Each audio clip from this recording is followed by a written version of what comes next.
하정환의 핵심 로마서 1장 바울을 부르시다. 예수 그리스도를 죽이려던 대제사장과 유대인 권력층의 계획은 성공하였습니다. 특히 예수를 십자가에 매달려던 계획이 획기적이었습니다. 예수운동이 그것으로 종료되었던 것입니다. 실제로 예루살렘에 입성할 때는 그토록 소리치며 열광하던 예루살렘의 백성들과 제자들은 쥐 죽은 듯 조용해졌습니다. 그토록 열광적이던 예수운동이 왜 갑자기 시든 것일까요? 예수가 십자가에 달렸다는 것은 하나님으로부터 저주를 받았다는 뜻이기 때문입니다. 하나님의 저주를 받은 예수가 메시아일 리 없다고 생각했던 것입니다. 나무에 달린 자는 하나님께 저주를 받았음이니라. 신명기 21장 23절. 대제사장과 유대 종교 지도자들이 그토록 예수를 십자가에 못 박으려고 노력한 이유가 바로 이것입니다. 하나님의 저주를 받은 자로 몰아가면 예수운동이 끝장날 것으로 본 것입니다. 이때 등장하는 대표적 인물이 바로 바울입니다.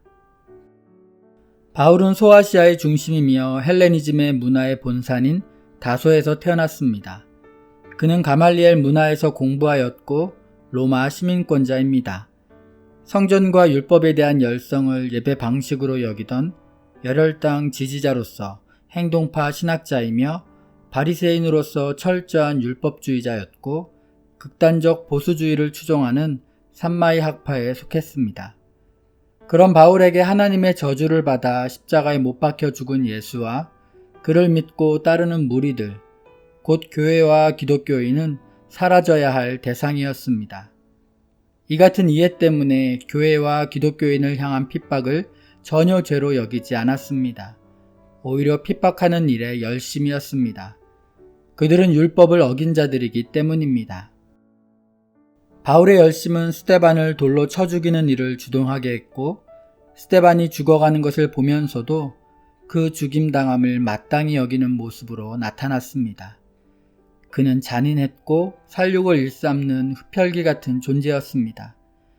성경은 이런 바울을 주의 제자들에 대하여 여전히 위협과 살기가 등등하여 라고 표현하는데 이를 헬라어로 읽어보면 더 섬뜩한 표현임을 알 수 있습니다.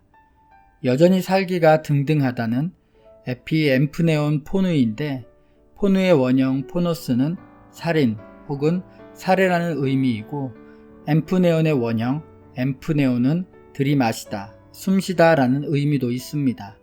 직역하면 여전히 살해를 숨쉬고 있다가 됩니다.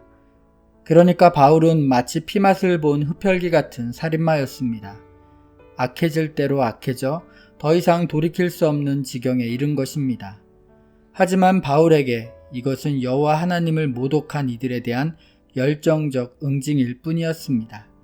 이 일에 바울은 목숨을 걸다시피 했습니다. 그는 자신을 이렇게 표현하였습니다. 율법을 지키는 것에 너무나 열심이었으므로 교회를 핍박까지 하였습니다. 내가 모세의 율법을 지키고 따르는 데 있어서는 그 어느 누구도 허점을 찾을 수 없을 정도였습니다. 빌립보서 3장 6절 쉬운 성경. 바울이 다메섹으로 내려간 이유도 그 열정 때문입니다.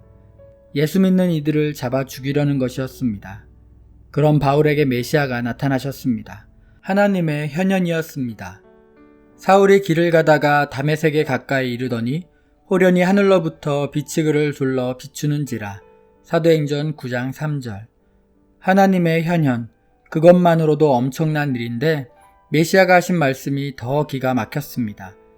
땅에 엎드러져 들음에 소리가 있어 이르시되 사울아 사울아 내가 어찌하여 나를 박해하느냐 하시거늘. 사도행전 9장 4절. 살인마 같던 바울. 내가 메시아이신 이를 핍박한다고? 바울로서는 기가 막히는 말씀입니다. 자신은 하나님을 위하여 정말 열심히 일하고 있는데 말입니다. 더 기가 막힌 사실은 하나님의 영광으로 나타나신 메시아라는 분이 놀랍게도 나무에서 저주받은 자 예수였습니다. 대답하되 주여 누구시니이까? 이르시되 나는 내가 박해하는 예수라. 사도행전 9장 5절. 그로선 끝장이었습니다. 자신이 하나님의 영광을 보는 것만으로도 죽음에 이르는 길에 들어선 것인데 그 영광의 존재를 핍박했다니 말입니다. 하지만 그것보다 더 큰 혼란이 바울을 지배하였습니다. 신명기 말씀에 비추어 볼 때 십자가에 달려 죽은 예수는 분명히 하나님의 저주를 받은 자입니다. 그래서 실제로 예수가 죽었을 때 열광하던 이스라엘은 잠잠해졌고 예수 운동은 종료되었습니다. 그런데 다메섹 도상에서 만난 예수가 메시아입니다. 바울은 혼란스러워졌습니다. 이런 질문이 들지 않을 수 없었습니다. 나무에 달린 자는 하나님께 저주를 받은 자인데 어떻게 저주받은 예수가 그리스도, 곧 메시아가 될 수 있는가? 그 순간 바울의 모든 것이 무너졌습니다. 자기가 그동안 따르며 살아왔던 삶의 태도, 열심, 율법, 노력에 대해 깊은 혼돈에 빠진 것입니다. 성경은 그의 혼란과 절망을 이렇게 기록합니다. 사울이 땅에서 일어나 눈을 떴으나 아무것도 보지 못하고 사람의 손에 끌려 다메섹으로 들어가서 사흘 동안 보지 못하고 먹지도 마시지도 아니하니라. 사도행전 9장 8절로 9절. 식음을 전폐하다. 바울의 혼란을 설명하기에 충분한 묘사입니다. 그런 다음 사도행전의 기록만 보면 바울은 아나니아를 통해 회복되고 그 후 다메섹에서 즉시 복음을 전한 것으로 보입니다. 아나니아가 떠나 그 집에 들어가서 그에게 안수하여 이르되 형제 사울아 주곧 내가 오는 길에서 나타나셨던 예수께서 나를 보내어 너로 다시 보게 하시고 성령으로 충만하게 하신다 하니 즉시 사울의 눈에서 비늘 같은 것이 벗어져 다시 보게 된지라. 일어나 세례를 받고 음식을 먹음에 강건하여 지니라. 사울이 다메섹에 있는 제자들과 함께 며칠 있을새 즉시로 각 회당에서 예수가 하나님의 아들이심을 전파하니 여러 날이 지남에 유대인들이 사울 죽이기를 공모하더니 그 계교가 사울에게 알려지니라. 그들이 그를 죽이려고 밤낮으로 성문까지 지키거늘 그의 제자들이 밤에 사울을 광주리에 담아 성벽에서 달아 내리니라. 사울이 예루살렘에 가서 제자들과 사귀고자 하나 다 두려워하여 그가 제자됨을 믿지 아니하니. 사도행전 9장 17절에서 20절, 23절에서 26절. 우리가 사도행전 기록을 평면적으로 읽으면 바울이 회심 후 다메섹에서 복음을 전하다 강하게 저항을 받자 예루살렘으로 간 것으로 이해할 수 있습니다. 하지만 사실은 그렇게 간단한 행적이 아닙니다. 갈라디아서는 다른 기록을 적고 있기 때문입니다. 그의 아들을 이방에 전하기 위하여 그를 내 속에 나타내시기를 기뻐하셨을 때에 내가 곧 혈육과 의논하지 아니하고 또 나보다 먼저 사도된 자들을 만나려고 예루살렘으로 가지 아니하고 아라비아로 갔다가 다시 다메섹으로 돌아갔노라. 그 후 3년 만에 내가 게바를 방문하려고 예루살렘에 올라가서 그와 함께 15일을 머무는 동안 주의 형제 야고보 외에 다른 사도들을 보지 못하였노라. 갈라디아서 1장 16절에서 19절. 갈라디아서를 보면 바울은 다메섹으로 가는 길에서 예수님을 만난 후 다메섹에서 복음을 전하다 핍박을 받자 예루살렘으로 간 것이 아니라 먼저 아라비아로 갔다가 다메섹으로 돌아간 후 다시 예루살렘으로 간 것입니다. 앞뒤 정황으로 볼 때 사도행전에서 며칠간 일어난 일처럼 기록하고 있는 다메섹 도상, 다메섹, 예루살렘 행적이 실제로는 아라비아를 거친 다메섹 도상, 다메섹, 아라비아, 다메섹, 예루살렘 행적이었던 것입니다.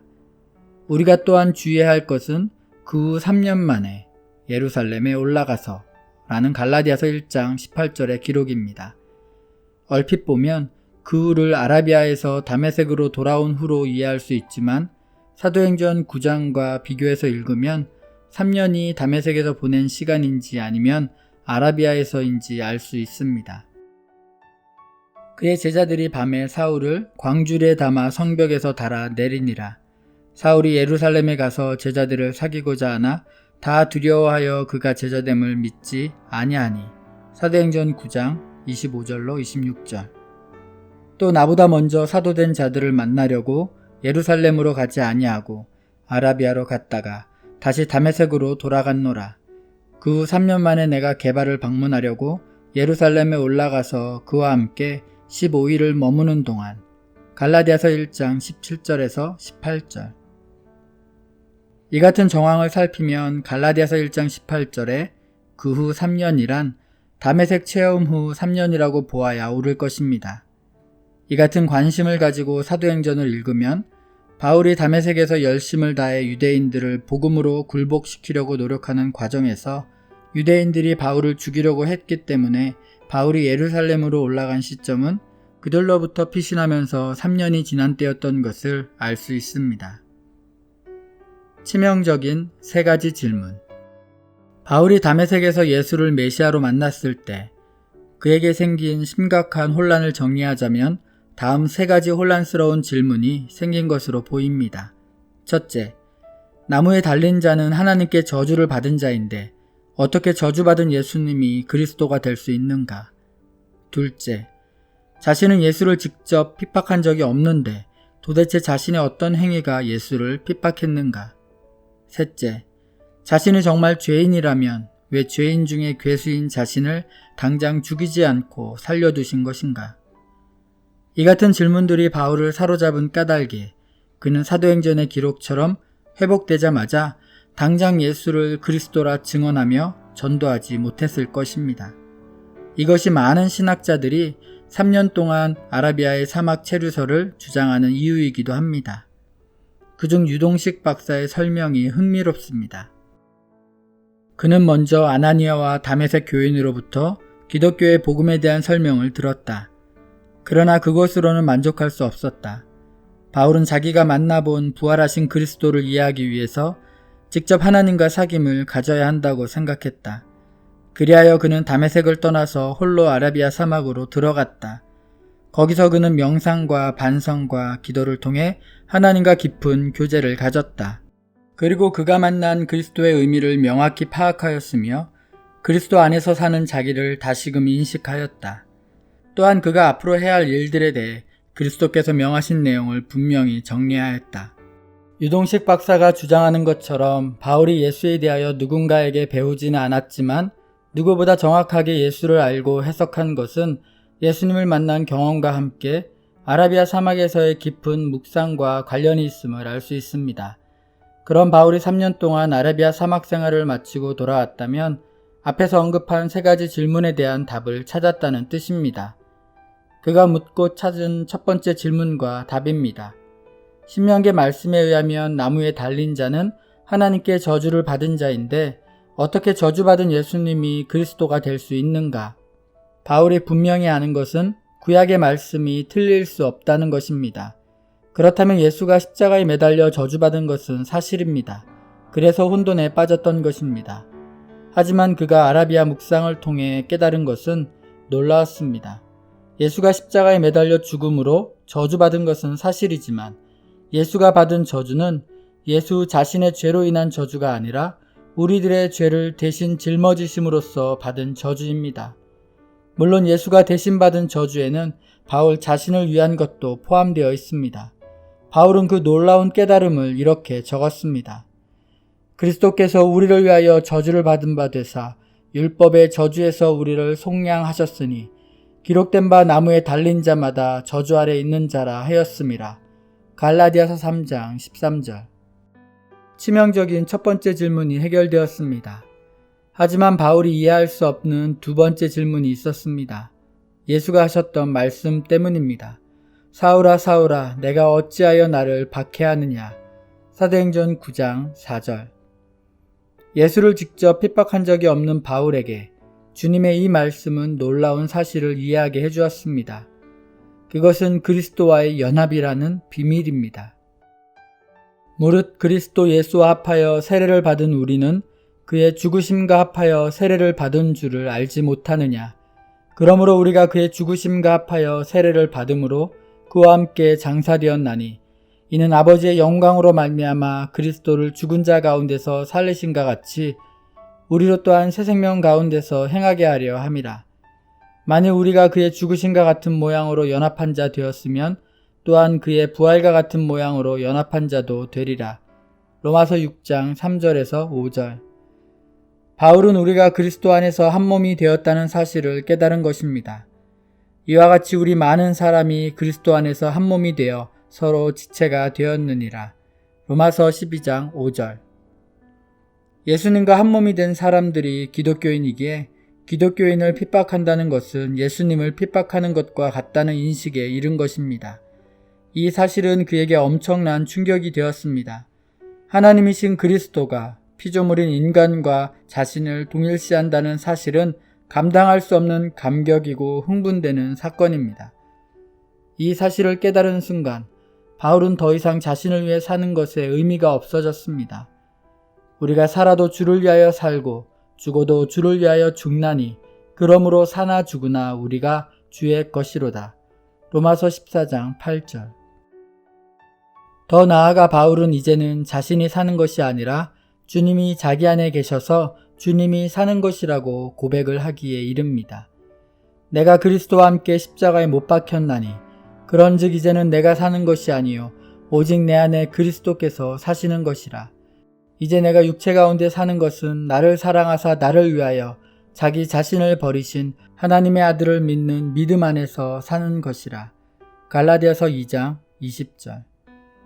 예수 그리스도께서 자신을 바울만 아니라 모든 크리스천과 동일시하신다는 사실을 깨달으면서 세 번째 질문, 곧 죄인들의 괴수인 자신을 당장 죽이지 않고 살려두신 이유가 자연스럽게 이해되었습니다. 바울은 나중에 아그리빠 왕 앞에서 재판을 받을 때 이것을 정확하게 설명합니다. 내가 대답하되 주님 누구시니이까? 주께서 이르시되 나는 내가 핍박하는 예수라. 일어나 너의 발로 서라. 내가 내게 나타낸 것은 곧 내가 나를 본 일과 장차 내가 내게 나타난 일에 너로 종과 증인을 삼으려 함이니. 사도행전 26장 15절로 16절. 바울을 살려두신 것은 분명 은혜였지만 동시에 기회였습니다. 이 사실을 안 바울에게 주를 위한 수고란 없었습니다. 예수를 위해 살 수 있는 것이 오히려 놀라운 축복이고 심지어 고난당하는 것도 즐거운 일이었습니다. 내가 복음을 전할지라도 자랑할 것이 없음은 내가 부득불 할 일임이라. 만일 복음을 전하지 아니하면 내게 화가 있을 것이로다. 고린도전서 9장 16절. 나의 간절한 기대와 소망을 따라 아무 일에든지 부끄러워하지 아니하고 지금도 전과 같이 온전히 담대하여 살든지 죽든지 내 몸에서 그리스도가 존귀하게 되게 하려 하나니 이는 내게 사는 것이 그리스도니 죽는 것도 유익함이라. 빌립보서 1장 20절로 21절.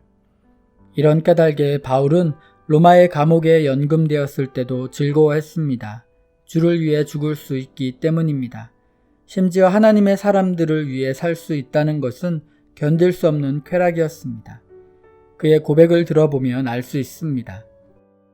만일 너희 믿음의 재물과 섬김 위에 내가 나를 전제로 드릴지라도 나는 기뻐하고 너희 무리와 함께 기뻐하리니 이와 같이 너희도 기뻐하고 나와 함께 기뻐하라. 빌립보서 2장 17절로 18절. 두 번째, 아라비아 사막. 바울이 아라비아에서 3년간 묵상한 후에 간 곳은 예루살렘이었습니다. 그가 과거에 스데반을 죽였던 곳, 자신을 지지하던 대제사장을 비롯해 예수와 기독교를 혐오하는 무리들이 있던 곳입니다. 그러나 이제 예루살렘으로 가는 가장 큰 이유는 베드로를 비롯해 예수와 함께 3년 동안 살았던 제자들을 만나기 위함입니다. 하지만 바울이 예루살렘을 방문하였을 때 제자들은 모두 그를 의심하였습니다. 사울이 예루살렘에 가서 제자들을 사귀고자 하나 다 두려워하여 그가 제자됨을 믿지 아니하니. 사도행전 9장 26절. 이때 바울에게 큰 도움을 준 사람은 바나바입니다. 바나바는 그를 사도들에게 데리고 가서 소개하고 변호하는 역할을 하였습니다. 바나바가 데리고 사도들에게 가서 그가 길에서 어떻게 주를 보았는지와 주께서 그에게 말씀하신 일과 다메섹에서 그가 어떻게 예수의 이름으로 담대히 말하였는지를 전하니라. 사도행전 9장 27절. 바나바와 함께 바울을 적극적으로 받아들인 이는 베드로였던 것으로 보입니다. 바울은 무려 15일 동안 베드로와 함께 있었습니다. 그 후 3년 만에 내가 게바를 방문하려고 예루살렘에 올라가서 그와 함께 15일을 머무는 동안 주의 형제 야고보 외에 다른 사도들을 보지 못하였노라. 갈라디아서 1장 18절로 19절. 바울은 15일 동안 베드로와 함께 있으면서 많은 질문을 하고 확인했던 것으로 보입니다. 그가 아라비아 묵상에서 깨달은 것들과 다메섹 체험이 확실해지는 기회였을 것입니다. 드디어 바울은 베드로와 예루살렘 교회를 통해 복음을 정리합니다. 짧지만 명확한 복음의 내용이었습니다. 이는 성경대로 그리스도께서 우리 죄를 위하여 죽으시고 장사 지낸 바 되셨다가 성경대로 사흘 만에 다시 살아나사. 고린도전서 15장 3절로 4절. 바나바가 그를 도왔고 베드로와 야고보 정도가 수용적이었지만 그럼에도 불구하고 예루살렘 공동체는 여전히 긴장하고 있었습니다. 그들은 바울의 개종을 신뢰하지 않았던 것으로 보입니다. 사실 더 심각한 문제는 유대인들의 분노였습니다. 유대인들은 바울의 개종을 심각한 문제로 여기고 있었습니다. 그래서 그들은 바울을 죽이려는 계획을 세웁니다. 사울이 제자들과 함께 있어 예루살렘에 출입하며 또 주 예수의 이름으로 담대히 말하고 헬라파 유대인들과 함께 말하며 변론하니 그 사람들이 죽이려고 힘쓰거늘. 사도행전 9장 28절로 29절. 위기였습니다. 양쪽 그룹 모두가 바울을 공공의 적 1호로 삼은 것입니다. 사역이 불가능할 정도였습니다. 그래서 바울은 형제들의 권면을 받아들여 자신의 고향 다소로 돌아갑니다. 그 사람들이 죽이려고 힘쓰거늘 형제들이 알고 가이사랴로 데리고 내려가서 다소로 보내니라. 사도행전 9장 29절로 30절. 갈라디아서 1장 21절도 사도행전 9장 30절과 같은 기록을 하고 있습니다. 단순히 수리아와 길리기아 지방에 이르렀으나로 기록하지만 다소는 길리기아의 수도이기 때문입니다. 바울이 다소로 내려가자 시끄럽던 유대교와 기독교의 갈등이 일단 수면 아래로 내려앉았습니다. 흥미롭게도 사도행전은 이렇게 기록하고 있습니다. 다소로 보내니라. 그리하여 온 유대와 갈릴리와 사마리아 교회가 평안하여 든든히 서가고 주를 경외함과 성령의 위로로 진행하여 수가 더 많아지니라. 사도행전 9장 30절로 31절. 그 즈음에 이상한 일이 벌어지고 있었습니다.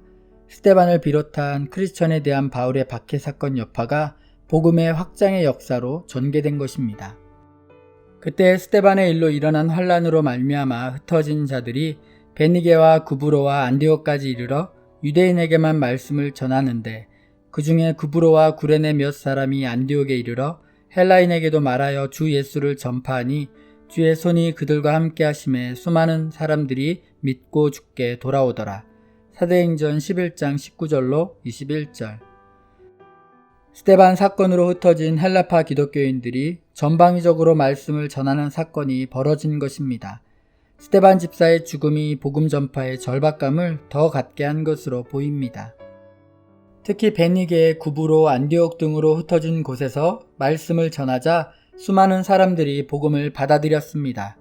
그 중에서도 안디옥이 가장 들썩거렸습니다. 재밌게도 스데반 사건의 주범이었던 바울이 중심이 된 박해가 촉발시킨 일이었습니다.